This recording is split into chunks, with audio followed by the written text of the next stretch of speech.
tout le monde. Welcome to everybody. Je vous souhaite la chaleureuse bienvenue dans ce théâtre de Warm Boston welcome in this theater de la part de Jésus. from Jesus. Dieu est au rendez-vous et il est ici.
Nous sommes en train de vivre des moments solennels, des moments auxquels nous ne nous attendions pas. Des moments qui ont surpris le monde entier. Je dois vous dire que j'étais à New York il y a à peu près 1 mois et 1 semaine maintenant. J'étais invitée à prêcher pour une conférence sur l'intercession, le combat spirituel. Et les personnes qui m'avaient invitée voulaient m'emmener visiter New York. Et quand j'étais toute contente d'y aller, je voulais aller dans l'église de David Wilkerson, j'avais été invitée là-bas à plusieurs reprises, je me suis dit, ça y est, c'est l'occasion d'y aller. Et le Seigneur m'a dit, non, tu ne vas pas faire du tourisme à New York, tu n'iras pas dans les rues. Alors j'ai averti les frères et sœurs, ils m'ont dit, bon ben alors on te conduira en voiture pour faire le tour. Et donc je suis allée faire le tour avec eux, et alors ils m'ont montré tous les gratte-ciel et toutes ces choses près de Manhattan, et là j'ai vu les tours, les 2 tours. Et alors que je les ai regardés, le Seigneur m'a dit, elles ne seront pas debout longtemps. Et quand j'ai entendu ça, ça m'a vraiment choquée, parce que quand Dieu dit une chose pareille, on sait que c'est lui, déjà d'une part.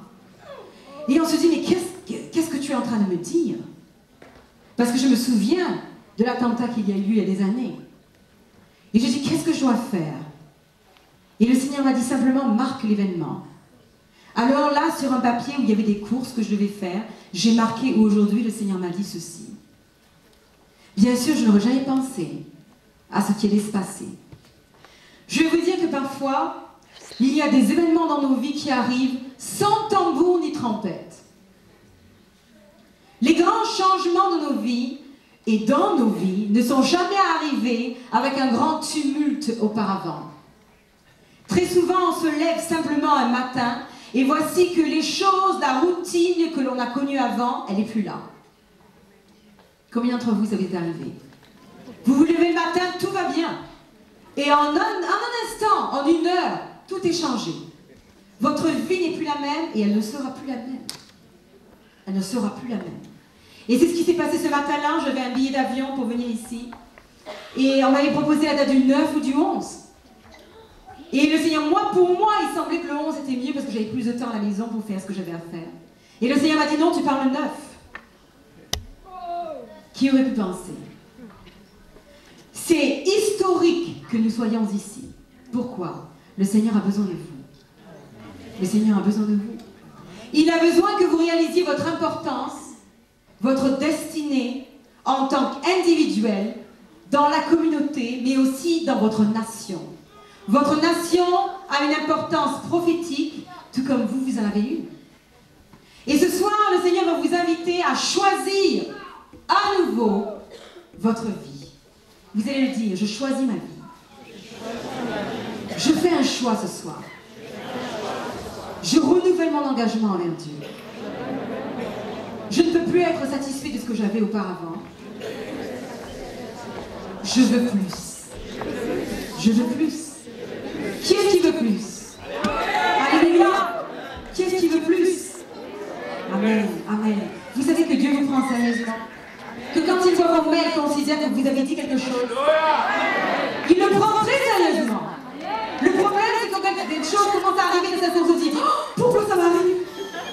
Ah, qu'est-ce qu'il y a? Mais qu'est-ce que j'ai fait, Seigneur? Il dit, mais tu as prié.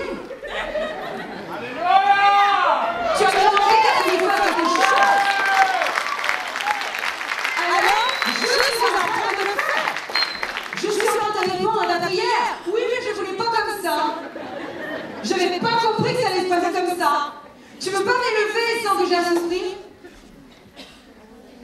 Ce soir, nos frères et sœurs ont chanté et ce groupe merveilleux de danse nous a apporté la prière de Jésus qui disait si seulement cette coupe pouvait s'éloigner de moi. Toutefois, non pas ma volonté, mais la tienne. Alléluia. Est-ce que nous sommes encore des bébés spirituels? Est-ce qu'on en a encore à tomber dès que quelque chose cloche dans notre vie? Est-ce qu'on passe notre temps à être en haut, en bas, en haut, en bas? Combien de temps allons-nous être comme ça? Combien de temps? Nous avons besoin maintenant d'hommes et de femmes qui vont pouvoir répondre à l'appel de Dieu, qui vont pouvoir dire oui. Et ça veut dire qu'il faut qu'on soit prêt à qu'il y ait des problèmes. Dites, il y aura des problèmes. J'aurai des problèmes. Ce qui compte, c'est la façon dont je vais réagir à ces problèmes. Comment vais-je réagir? Ma réaction va décider du degré de victoire que je vais avoir. Est-ce que vous dites pas à vos enfants quand ils disent j'ai pas envie d'aller à l'école, je veux pas rester à la maison aujourd'hui? Et vous leur dites non, il faut aller à l'école, il faut aller, mais j'ai pas envie d'y aller. Et vous leur dites mais tu sais quoi, si tu as une bonne attitude, tout ira mieux. C'est ce que le Seigneur vous dit. Si vous avez une bonne attitude, tout ira beaucoup mieux. Amen. Montrez-moi vos Bibles. Amen. Gloire à Dieu. Vous êtes prêts? Amen. Montrez-moi vos coudes. Vous êtes prêts à pousser vos frères?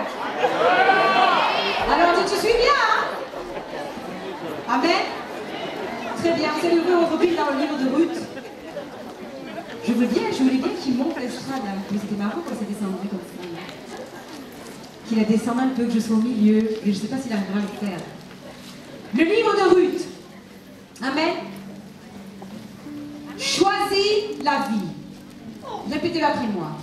Choisis la vie. Choisis la vie. Amen. Très bien, livre de Ruth. Premier chapitre. Du temps des juges, il y eut une famille dans le pays. Un homme de Bethléem de Juda partit avec sa femme et ses deux fils pour faire un séjour dans le pays de Moab. Déjà d'une, s'agit-il de personnes qui connaissent le Seigneur? On va participer ce soir, répondez-moi. Oui. C'est un homme de Juda, il a ses promesses, il est d'Israël, il fait partie du peuple de Dieu, il sait ce qu'il a reçu. Nous savons que c'est au temps des juges. Qu'est-ce qui s'est passé au temps des juges? Eh bien, au temps des juges, chaque fois qu'il y avait un bon juge devant eux, le peuple suivait. Et dès que le juge n'était plus là, il retournait en arrière. Pour les pasteurs qui sont ici, ça va vous rappeler des souvenirs. Vous savez, ces brebis qui viennent vous voir, qui viennent pleurer sur vous, qui viennent vous dire tous les ennuis qu'ils ont et ce qui se passe dans leur vie. Et puis dès qu'ils ne sont pas contents, ils disparaissent. Et 6 mois après, ils reviennent vous voir pour vous poser les mêmes questions. Mais ils ont épuisé 3 autres pasteurs entre-temps. On l'a tous fait, hein? C'est un homme qui connaît ses promesses, il sait ce qu'il a devant lui, mais voilà qu'il y a une famine. Et donc nous savons que ça se passe à une époque où il y avait certainement le pays était retombé dans l'idolâtrie. Et donc maintenant il y a une famille, nous savons que ça, c'est un des signes qui montrent que Dieu n'est pas d'accord. Alors donc qu'est-ce qu'ils font? Au lieu de rester et de croire que Dieu va les bénir, ils décident, on va faire ce qui semble être facile à nos yeux. Et ce sont souvent les décisions que nous prenons. Face à l'opposition, il y a deux choix. Soit je vais la confronter, ou alors je m'enfuis. Et eux, ils décident, ben, il y a de l'argent, il y a de la nourriture ailleurs, on va aller ailleurs, et ils y vont. Et ils rentrent dans le pays, ils y vont tous, et voici qu'il y a Elimelech, dont le nom signifie « Dieu est mon roi ». Il y a sa femme Naomi, dont le nom signifie « précieuse », « plaisante ». Il y a les fils qui sont là, avec eux, ils sont tous partis. Et un qui s'appelle Malon, et Marion, et un qui s'appelle Kijon. Malon, ça veut dire celui qui est faible. Celui qui est faible. Vous savez, les noms ont beaucoup d'importance aux yeux de Dieu. Et les noms étaient donnés à ce moment-là, et ils avaient une signification qui avait un poids qui était très, très important. Et l'autre veut dire malade, celui qui est malade. Et tous se déplacent, ils vont au pays de Moab, et il semble alors que les choses s'améliorent. Je vais vous parler à certains d'entre vous ce soir, pour nous tous ce soir. Nous sommes dans des situations où on a l'impression qu'il n'y a rien qui se passe.